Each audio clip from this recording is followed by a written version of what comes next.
नमस्कार। शुरू करते हैं आज की कहानी संगति का असर। एक बार एक राजा था। वह शिकार करने के उद्देश्य से अपने सैनिकों के साथ किसी जंगल से गुजर रहा था। दूर दूर तक उन्हें कोई शिकार नजर नहीं आ रहा था।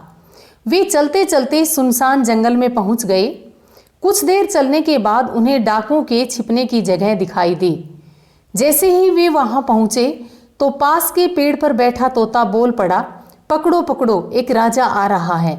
इसके पास बहुत सारा धन है, लूटो लूटो, जल्दी आओ जल्दी आओ।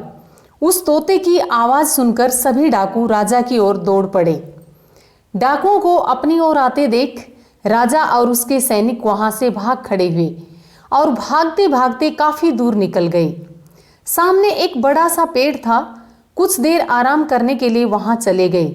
जैसे ही वे पेड़ के पास पहुंचे कि उस पेड़ पर बैठा तोता बोल पड़ा, आओ राजन, हमारे साधु महात्मा की कुटिया में आपका स्वागत है। अंदर आइए, पानी पीजिए, विश्राम कर लीजिए। तोते की इस बात को सुनकर राजा आश्चर्य में पड़ गया और सोचने लगा कि एक ही जाति के दो प्राणियों का व्यवहार इतना अलग अलग कैसे हो सकता है। राजा कुछ समझ नहीं पा रहा था। वह तोते की बात मानकर अंदर साधु की कुटिया में चला गया।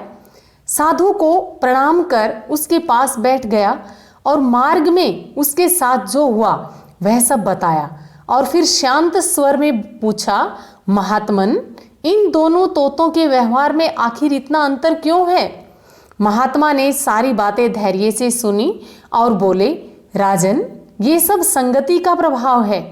पहला तोता डाकुओं के साथ रहकर उनकी तरह ही व्यवहार करने लगा और उनकी ही भाषा बोलने लगा है, और दूसरा तोता साधु महात्मा के साथ रहने के कारण उनके जैसा ही व्यवहार करता है। अर्थात जो जिस वातावरण में रहता है वह वैसा ही बन जाता है। यदि कोई मूर्ख भी विद्वानों के साथ रहता है तो वह विद्वान बन जाता है, और अगर विद्वान भी मूर्खों की संगति में रहता है तो उसके अंदर भी मूर्खता आ जाती है। कहानी खत्म हो जाती है, लेकिन एक सबक छोड़ जाती है। हम जैसे लोगों के साथ रहते हैं हमारे अंदर वैसे ही गुण आ जाते हैं।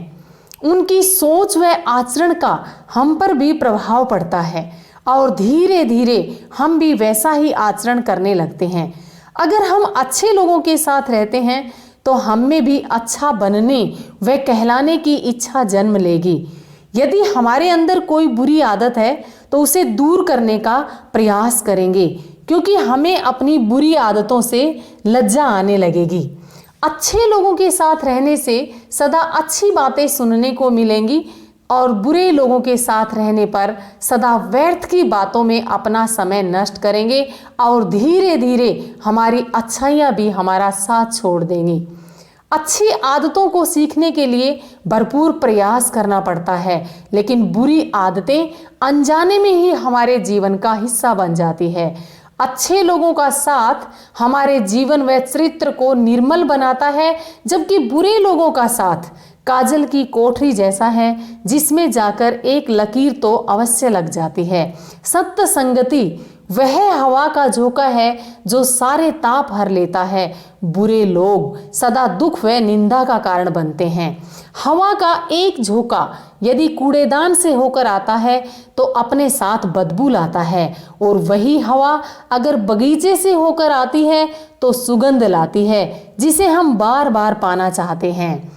आपने सुना ही होगा कि अच्छी संगति से रत्नाकर डाकू भी वाल्मीकि बन गए और मंथरा की गलत संगति से कैकेयी अपना गौरव खो बैठी थी। हमें कोशिश करनी चाहिए कि अच्छे लोगों के साथ रहा जाए और स्वयं में भी अच्छे गुण उत्पन्न किए जाएं, ताकि लोग हमारे साथ रहना पसंद करें। अच्छे संस्कार, अच्छी शिक्षा, अच्छी संगति, अगर ये तीनों मिलें तो जिंदगी निखर जाती है, वरना बिखर जाती है। उम्मीद करती हूँ कि आपको यह वीडियो पसंद आई होगी। अगर वीडियो पसंद आई हो तो लाइक करें, कमेंट करें, दोस्तों से शेयर करें व चैनल को सब्सक्राइब करना न भूलें। धन्यवाद।